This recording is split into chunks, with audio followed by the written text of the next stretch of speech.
buenos días. Yo soy Anaís Liserio, yo soy psicóloga y neuropsicóloga. Me dedico a trabajar con adultos, niños, personas de la tercera edad con dificultades neurológicas.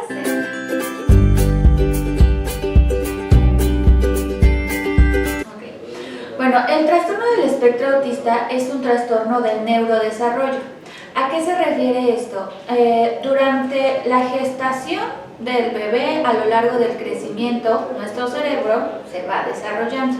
En algún punto existe una diferencia a otras personas que ocasiona la presencia de ciertos síntomas. Está caracterizado específicamente por 3. Son fallas en la comunicación social, dificultades en la interpretación de la comunicación y tendencia a la estereotipia o pensamientos o ideas muy rígidas. Anteriormente se le conocía al trastorno del espectro autista como Asperger o autismo. Bajo las nuevas clasificaciones, todos están englobados en este mismo diagnóstico.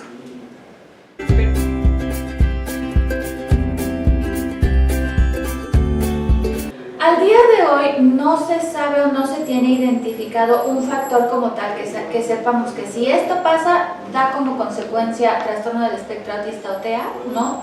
Sin embargo, sí se sabe que hay factores genéticos como la herencia.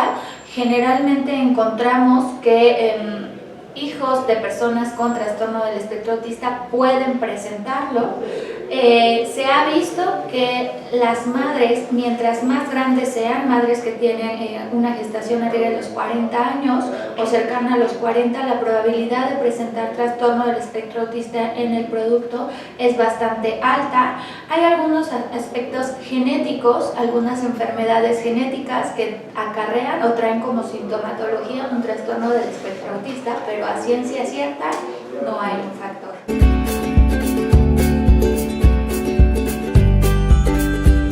Cuando son pequeños, muy chiquitos, hablo de meses o en el primer año, generalmente una de las principales dificultades es que le hablan al niño y parece que no escucha, o sea, no reacciona a su nombre o se les dicen cosas, no entabla mucho contacto visual, no tiene como esta dinámica de jugar mucho con la mamá o expresiones faciales. A veces aparece un retraso en el lenguaje, que generalmente es uno de los primeros síntomas que hacen que haya una consulta. Otra cuestión es que hay movimientos atípicos, a veces son aleteos o es un movimiento típico en el niño, a lo mejor un balanceo inmotivado, o sea, no hay nada que le estorbe o que etcétera, y se empiezan a presentar. Esos son como los que empiezan a observar los papás y pueden.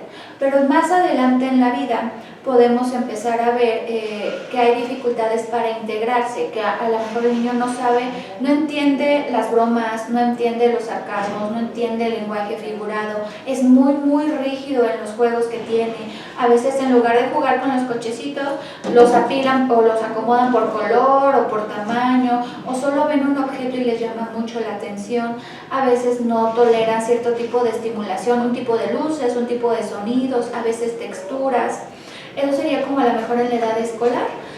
Y más adelante en la vida, si ahí no se observaron síntomas, pero más adelante lo que a veces puede pasar es mucha angustia y ansiedad de no saber cómo tratar con otras personas, con amigos, con pareja, con papás, no saber cómo relacionarse, y este tema de a lo mejor rigidez en las ideas o en los pensamientos que uno puede llegar a tener.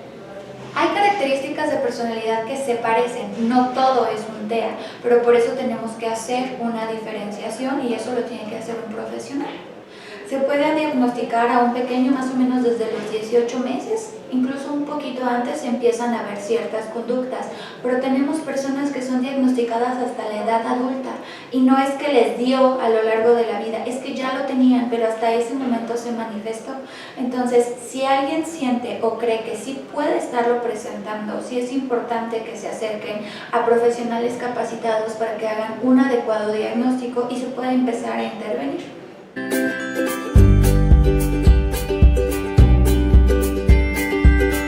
El trastorno del espectro autista no desaparece y los síntomas como tal no se curan. Es una diferencia en el funcionamiento cerebral. Sin embargo, sí podemos atender la sintomatología.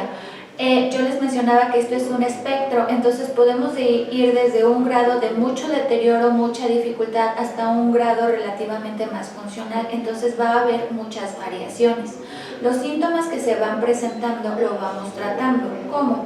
Con terapia conductual, por ejemplo, terapia emocional, si es necesario. Si se empiezan a adherir algunos síntomas como ansiedad, depresión, empezamos a tratar esos síntomas. A veces hay agresividad, por ejemplo, a lo mejor algún tratamiento farmacológico nos puede ayudar, o terapia ocupacional. Entonces, cada vez que vamos observando algún tipo de dificultad, vamos a intervenir. También el tratamiento está enfocado en la prevención, es decir, antes de que se presenten cierto tipo de conductas o circunstancias, empezamos a desarrollar técnicas en los papitos para que puedan tratar.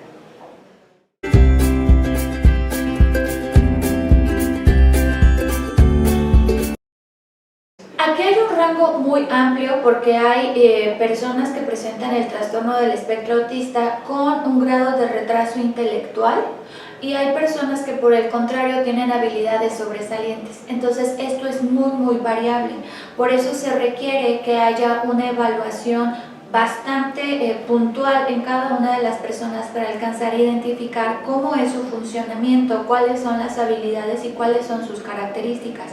No es sinónimo TEA igual a retraso intelectual o TEA igual a sobredotación intelectual, esto va a variar.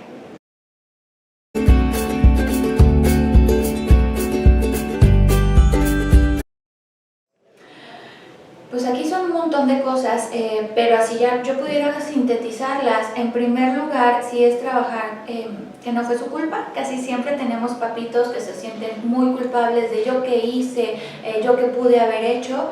No lo es. A lo mejor de pronto bajar un poco la ansiedad de ¿y qué va a pasar? ¿Y qué va a lograr? ¿Y cómo va a ser independiente? ¿Y si yo no estoy? Es detenernos a ver en este momento qué sí podemos hacer. ¿Okay? ¿Cuáles son las habilidades?